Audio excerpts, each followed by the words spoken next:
I had a feeling this Christmas dinner would be a disaster the moment I walked in. It's not like I didn't know what I was walking into.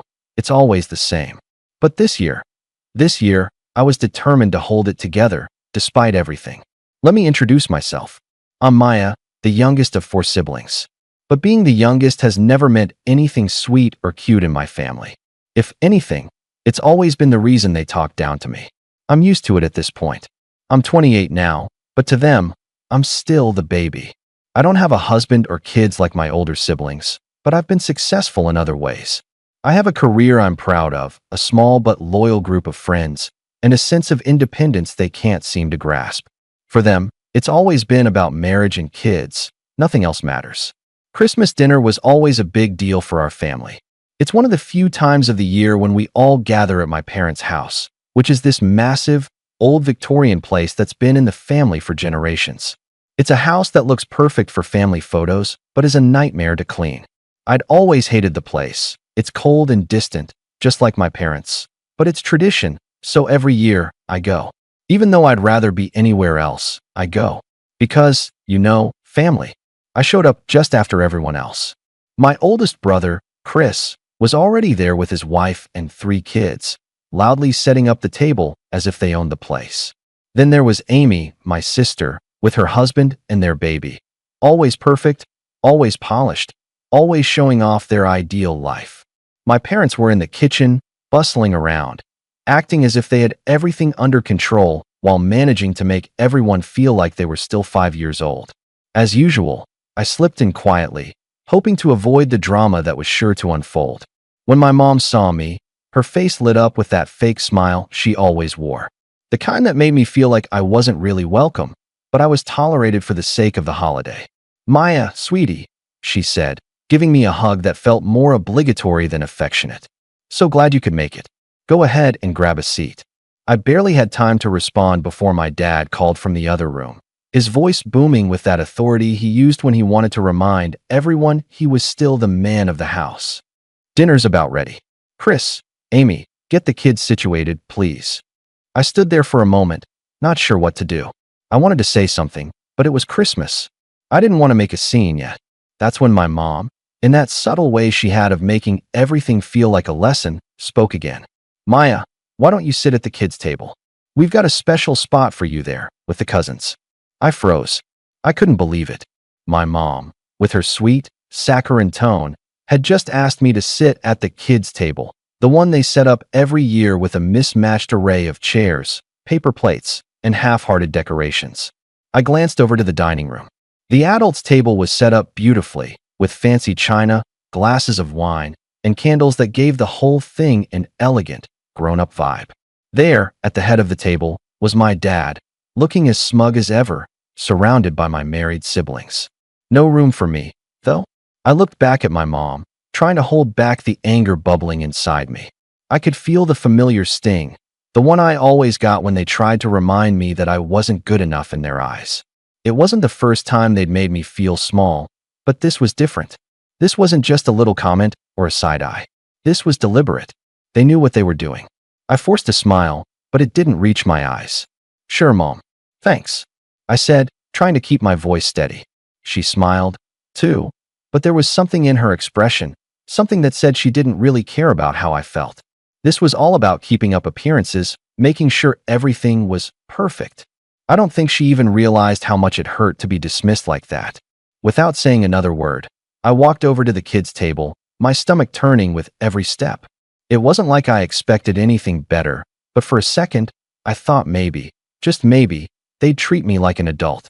I sat down at the little plastic chair, surrounded by toddlers who were more interested in their mashed potatoes than the awkward silence I felt in the air. My cousins were in their own little world, ignoring me completely.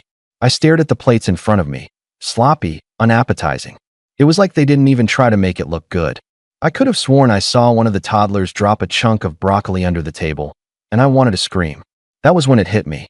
This wasn't just about the table. This wasn't about tradition or the holiday spirit.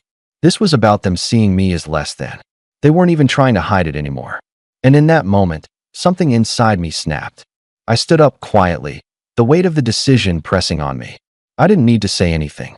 I didn't need to shout or make a scene.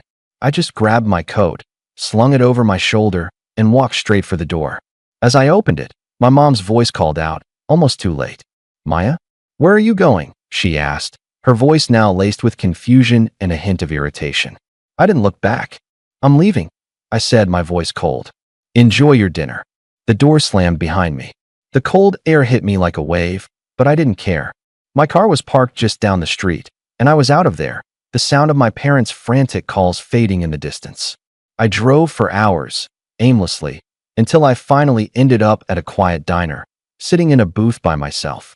I ordered something warm, my hands still shaking from the adrenaline. I couldn't remember the last time I'd felt this much rage and relief all at once. That's when my phone started blowing up. Messages, missed calls, the usual. I glanced at the screen. It was my family, Chris, Amy, even my dad, all calling and texting. But the one that stood out the most was from my mom. "Where are you? We need to talk." "This isn't funny, Maya." I felt a smirk tug at my lips, the kind that had been brewing all evening. I wasn't about to pick up, though. Not yet. The ball was in my court now. They had no idea what was coming. I set my phone down and sipped my coffee, watching the steam curl up into the air. What would I do next? That was the question. And trust me, they wouldn't like the answer. I sat in that diner for what felt like an eternity, my phone buzzing every few minutes. The messages grew more desperate, each one trying to reel me back into their little game. Chris sent me one first. "Maya, this isn't funny. Where are you?" It was followed by another from Amy. "Mom is freaking out. We just want you back." Then my dad. "Come on, don't act like a child. Get back here." I didn't respond. I didn't owe them an explanation. They had made their choice when they treated me like a second-class citizen at their precious dinner.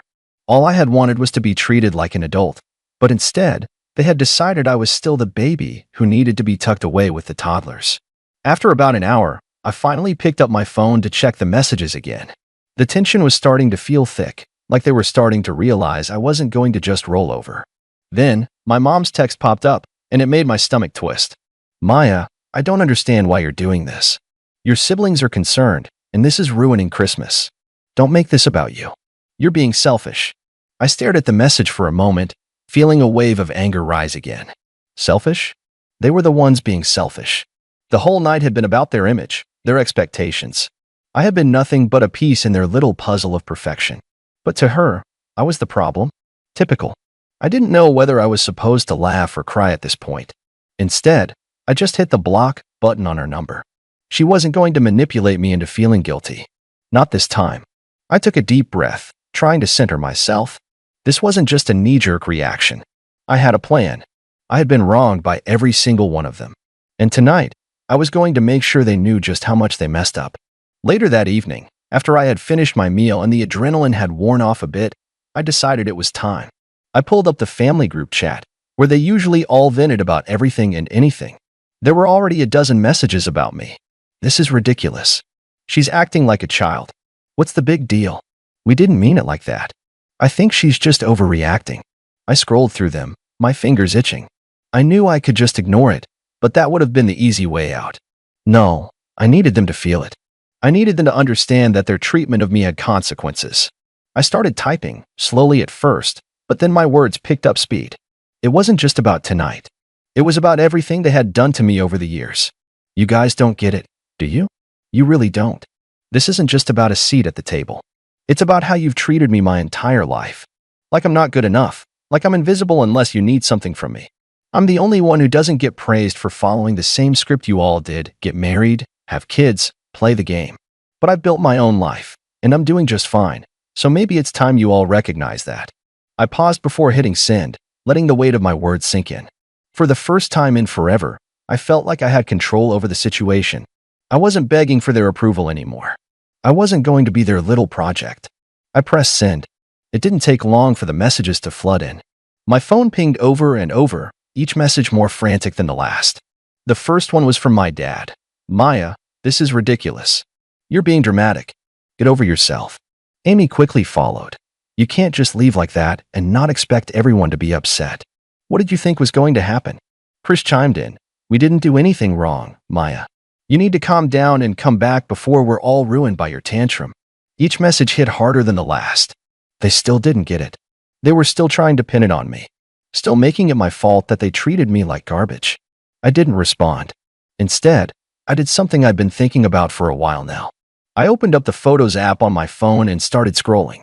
There it was, an old picture of our family, taken years ago, right before things really started to fall apart.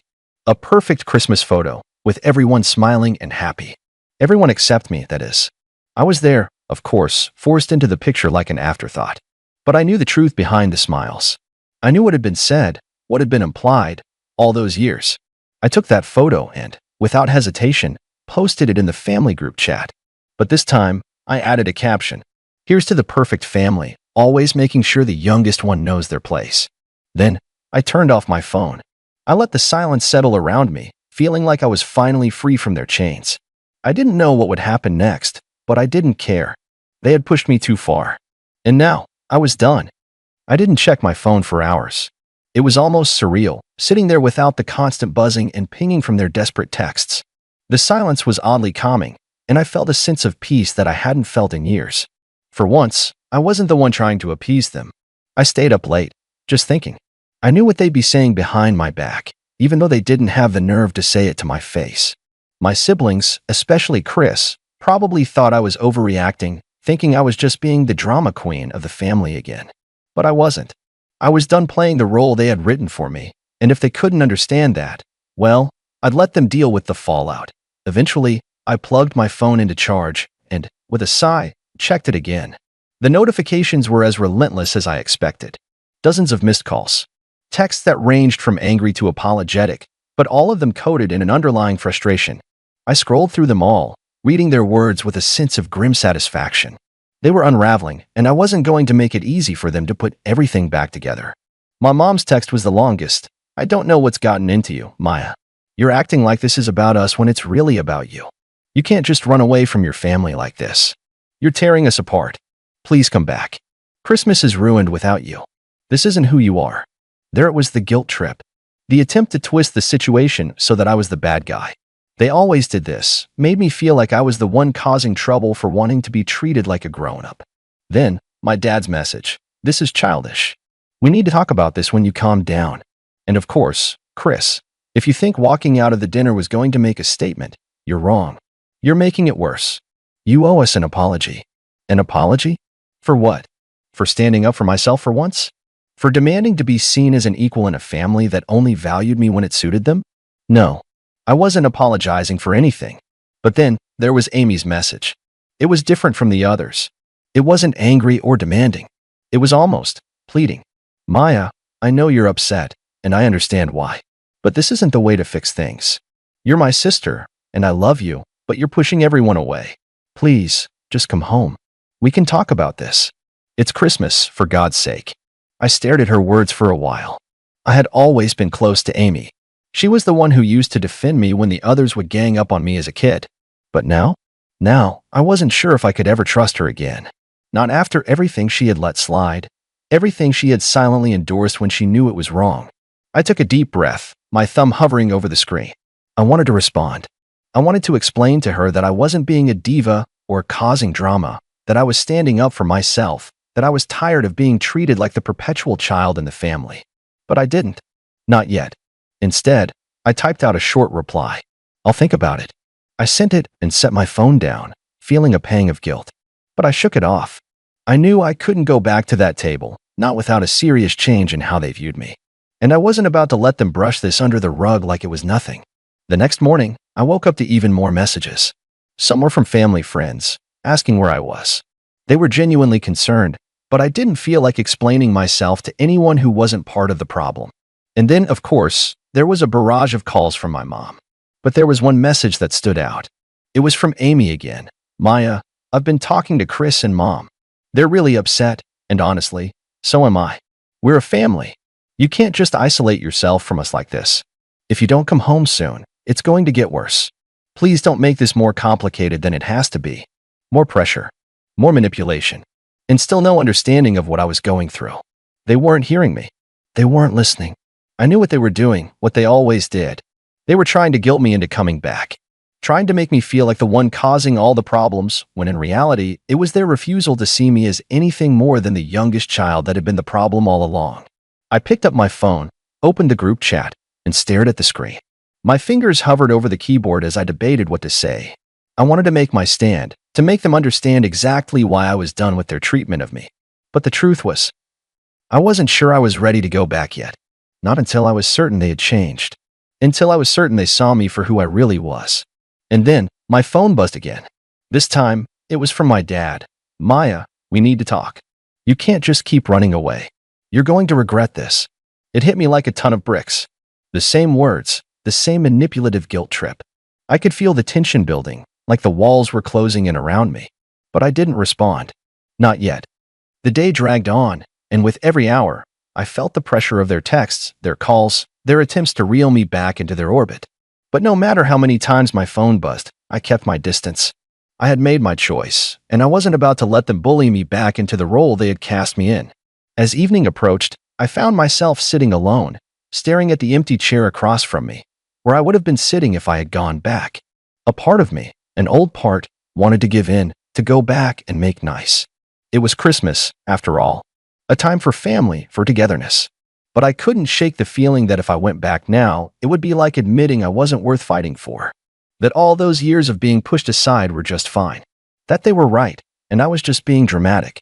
I thought about the photo I'd posted in the group chat. The one where I was forced into a smile, shoved to the side like I was an afterthought. That picture had said everything I needed to say. I wasn't just upset about tonight. I was upset about every year they had treated me like this. Every birthday, every holiday, every family gathering where I was relegated to the backseat, never given a voice. They thought I'd just roll over and accept it, like I always had. But not this time. And then the phone rang again. This time, it was my mom. I hesitated, my finger hovering over the decline button, but something inside me told me to pick up. Maybe I was finally ready to hear what she had to say. Or maybe I was just curious how far they would go to make me feel guilty. I took a deep breath and pressed the green button. "Maya," my mom's voice came through, sounding tired, exasperated. "We need to talk. This has gone on long enough." I stayed silent, letting the words hang in the air. She waited for me to respond, but I didn't say anything. "Look," she continued, "we're family. You're making this more complicated than it needs to be. I don't know what's gotten into you, but you're pushing everyone away. Your dad is upset. Chris is upset. She paused, clearly trying to gather her words. "I'm upset, Maya." I almost laughed. They were upset? After everything they had put me through, they had the audacity to say that? I could feel the old anger bubbling up, but I swallowed it down, not wanting to let her see how much she still got to me. "I'm not pushing anyone away, Mom," I said, my voice calm but firm. "I'm just not playing your game anymore. I'm not going to sit at the kids' table, be treated like I'm invisible, and pretend everything's fine." She was quiet for a moment. I could almost hear her processing my words, trying to figure out how to turn the conversation back into a guilt trip. "You can't just leave us hanging like this. Your dad's trying to make Christmas special. The whole family is here. It's not just about you, Maya," she finally said, her voice almost pleading. "You're breaking the family apart. You know, I've spent my entire life trying to make everything work, trying to fit into the mold you all created for me. But no one ever saw me, did they?" I shot back. "You didn't want me as an adult, Mom. You wanted me to stay the little kid forever. And tonight was the last straw." She was silent again, and I could tell it was hitting her. For the first time, she was hearing what I was really saying. It wasn't just about the seat at the dinner table. It was about how I'd been treated all my life. "I'm sorry, Maya," she said finally, but her voice was soft, uncertain. "I didn't know you felt that way." "Yeah, well, it took me a long time to realize it, too," I replied, my voice softening just a little. "But I'm done pretending." There was a long pause, and I could feel the tension in the air, even over the phone. For the first time in forever, I felt like I was finally being heard, like I had control over the situation. And it felt good. It felt empowering. "Finally," she sighed. "I get it. I really do. But I'm still your mother, and I just want us to be a family again." I let her words hang in the air for a moment. There was a time when I would have run back to them, desperate to make everything okay. But I wasn't that person anymore. I had learned the hard way that they would never change unless I forced them to see me as an equal. "I'll think about it," I said, repeating my earlier response, but this time it was different. It wasn't about me caving in. It was about taking my time. It was about them realizing that I wasn't just some afterthought. that I wasn't going to let them pull me back into their toxic cycle without change. All right, my mom said softly. I hope you'll come back soon. I just want you to be happy. I hung up the phone and sat back, breathing deeply. It wasn't over. It wasn't a neat, clean resolution. But for the first time in a long time, I felt like I had taken control of the situation. I wasn't going to let them walk all over me anymore. And maybe, just maybe, they would finally see me for who I really was. I put my phone down and stared out the window, watching the snow fall softly in the darkness. I didn't know what the future held, but for the first time in years, I felt like I was finally free. And as for Christmas, it wasn't ruined. Because for the first time in my life, I was going to take care of me. The rest could wait. As I sat there, letting the snow fall gently outside, I couldn't help but wonder, did I do the right thing? Or did I just walk away from something that could have been fixed? Let me know in the comments.